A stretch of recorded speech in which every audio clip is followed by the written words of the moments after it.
All right, everybody, I'm just doing a little bit of work today. It's Mother's Day, so I'm not gonna get too involved with anything, so I can go visit my mom. I am gonna go look through the light switch. So, found in the service manual, there is a diagram in it, and I found a better one on the internet. So it looks like this, and somebody's added a couple notes to it.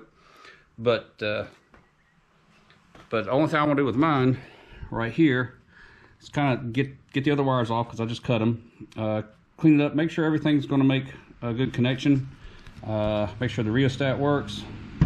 Don't know if what's the proper way to clean this knob off. I think there is a way. Don't remember where I saw it, but I think it's out there somewhere. So I'm going to do that. I'm going to wheel the car out to the edge here. Still try to get some of the grease off around the steering box. Been trying to do that for about a week here. It's really tough stuff, but I really hadn't had a chance to get like a water hose and just spray some pressure water into it there to knock all of it off. But we'll try to do that. So got a lot of stuff going on. I've actually got now this is a table lamp I'm making out of an old valve cover, and that's going to be for prize at car show next weekend. So got a lot of stuff going on. Got to finish making that today, work on the car here, do some other stuff car related and car show related. So let's dig into this. All right, so I've got my switch laid out just like it is on my diagram right here. So let me start taking some of these wires off here. I'll just a little, they just peel off just like this. See, that goes to the dome lamp and stoplight switch. Okay. Nope, everything's all just stuck together. This one goes to the dimmer switch. Second one back to the tail lights. Third one back goes to parking lights. Whoop, knocked the camera over here. Sorry about that. Do it again. All right, and on the back it says 2 amp meter. So that must be it. And I got the diagram over here for the complete wiring diagram. So there's all these little bits that can be thrown away. One other thing I need to do is put the backup lights. I need to install those on the car just so they don't get lost or anything like that. So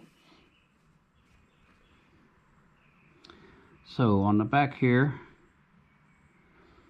okay, so instrument. Yep, instrument and light.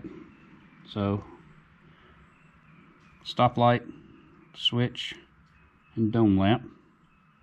It's kind of weird that they're on the same thing there. So, all right, so I'm gonna get my meter out, set it to ohms. Make sure I got there. So, it's your main power coming in. So if we pull it out once, it should go to this right here for the parking lights, and that is correct. Instrument lights should be on as well. Okay, I'm not measuring anything there. Let me see if this is.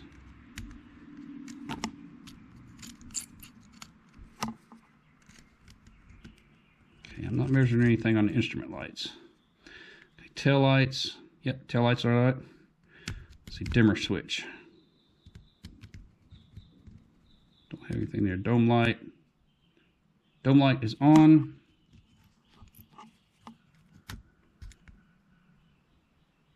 But it's on. It would be on all the time until you close the door.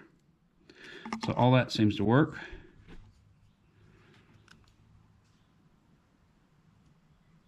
Pull this out one more.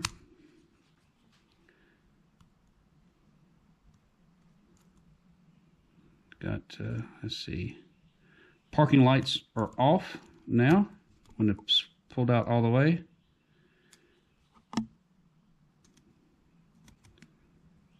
Okay, that's still there.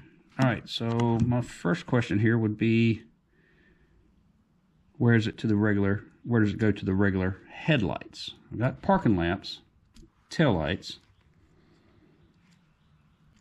Let's see.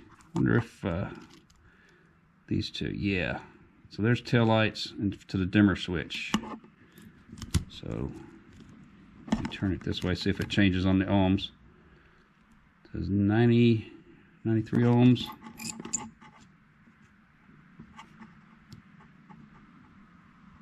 Nope, that's the same.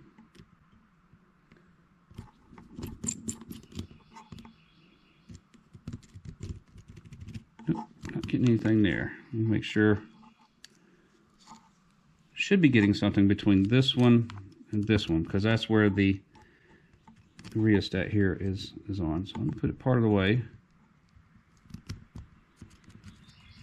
That might is what needs to be cleaned up, because that says to the tail lights, and you've got a connector that goes here up until that, and right there's where you got little rheostat comes here, it goes up, then it attaches to here.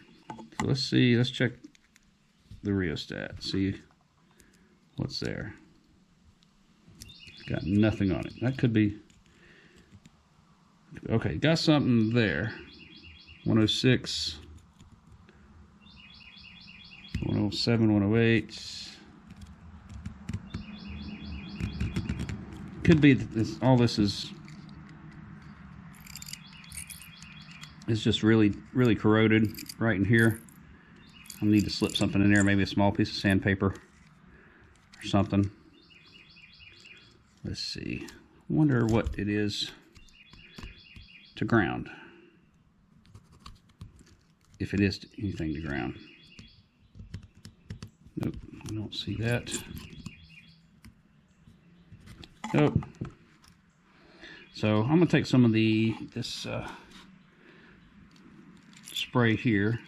Now this is when you got it in the car, this little button here, so when you press it, you pull that out, and that'll get it to come out of the car when you're getting it out of the dash. So it's usually up in there, and that you have to put your hand in there. A lot of people will tape a dime or a penny to your hand and press down on it, because it can be kind of hard, but that's how you get that out. So let me look at the diagrams a little closer here, but I'm going to dig into this rheostat part here, see if I can figure that out, see if I'm doing something wrong, or if this thing just needs a lot of cleaning or something like that. So let me check on that. All right, I think I've got this figured out. So you got this part right here that comes in. It says to the tail lights. So it's just a jumper that will go out to the tail lights, and this jumper's over to here. And you've got two little rivets right there, and they're connected together. So the bottom one is connected to a plate that goes all the way around that shaft. It's gonna be real hard to see. And then on the shaft here, you've got your rheostat part. The top part of it there rides on the top. So when you have it here, that's completely off there. And as you turn it, it connects up. The power comes through here and then comes over to this side, onto that side of the rheostat, until you get all the way here, which is counterclockwise, and then that's all the way on, or all the way bright. So, and my multimeter's flaking out on me. It won't reset to 0. So I've got that cleaned up, and I took the Dremel, and I have a worn end on it. It's supposed to be a wire brush, and it's worn all the way down, but it's just enough to get in there and clean all that off. The next size up I have is this one, and that's just a little too big for it there. So that's all cleaned up. The way this is kind of put together, it's all pressed together, so I do not want to take it apart. That would probably be the worst thing to do. One thing I did notice on the printout that I had from the internet, it it's got this metal bar here. Now, of course, that's connected to the one that says dome light, and it goes to here.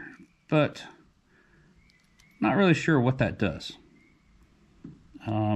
Makes a connection there, as that goes to the stoplight switch into the dome.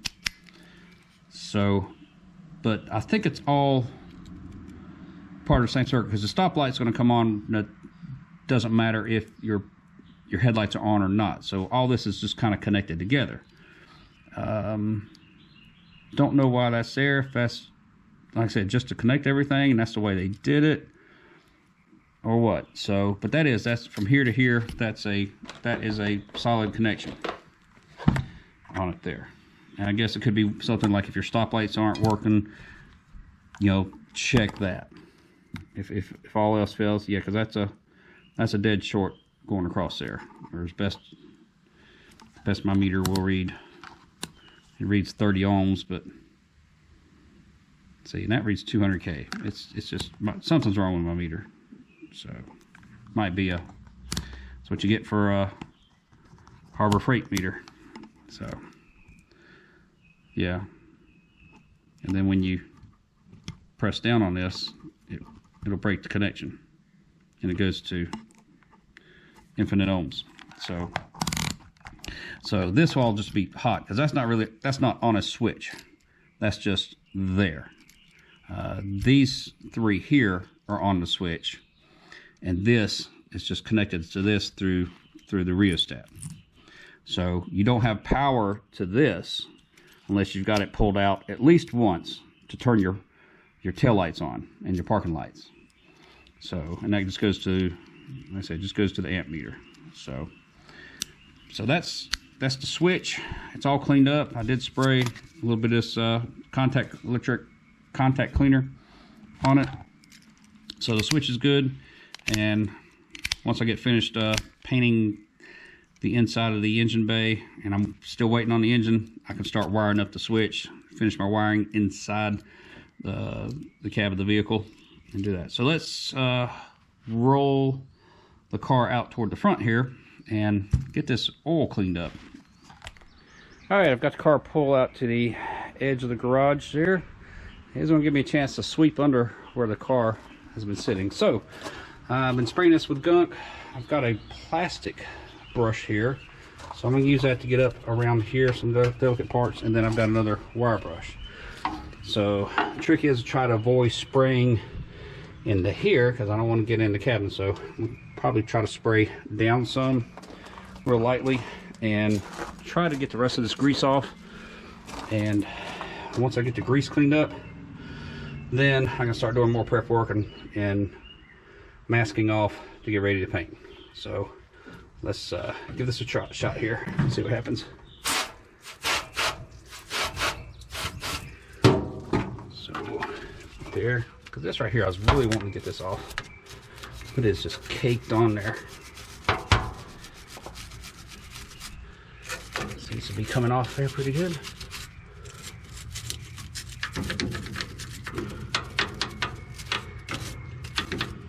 Alright, let me switch to the wire brush here. It's about to fall down.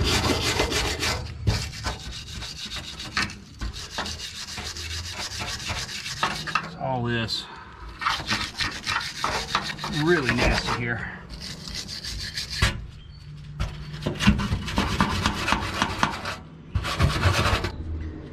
And then there's a bunch right in here as well. So what I'll probably do is start up the air compressor and use that to blow a lot of the water out of the way when I get done, kind of speed up the drying. Okay.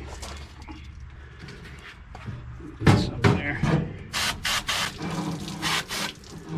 Yeah, that's coming clean there.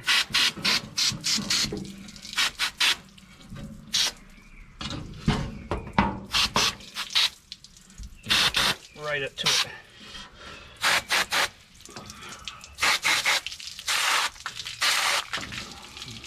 So that degreaser bubbling up there.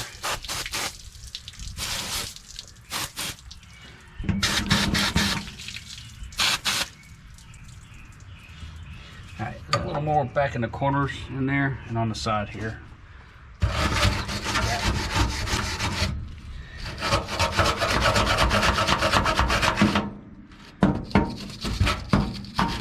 This is a nice little thin brush, though. If you can find one of these. Okay, some stuff there.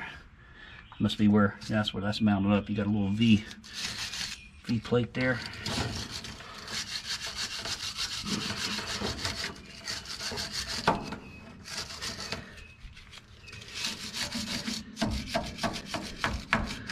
All right, so let me spray this with some more degreaser, let it soak for a little bit, come back, spray it down, and I'll get the air compressor pumped up here so I can clean a lot of this off. All right, so I've got most of the places that I'm going to paint are pretty clean of grease and grime, so I'm going to take the air hose here, dry everything off, especially get down here in the pockets and stuff. Probably the next thing I'll do would get some other stuff to kind of clean it down prior to paint, like micro thinner or something like that. Just something I can wipe it down that's going to evaporate and clean all the dust off of it and everything. So do that a couple times all over the place. So it's going out and getting more supplies. But I'm going to dry this off, and then I can push the car back, and that'll be it for today. It's almost 11 o'clock here, so, and wait for it to dry, do more prep work, more cleaning, because I don't want whatever I spray, I don't want it coming up and having to redo it. So, but you can really tell how this is all protected and this wasn't, because this was just covered with grease. So, and I haven't really sanded that, that's just scraping everything off of it there. So big difference in it there. But thank you for watching. Make sure you hit the like and subscribe buttons, and also check us out on Facebook and Instagram under Conrad Chevy. So you know, like I said, try to post quicker updates on those places, and just doing a video once a week here. But thanks for watching.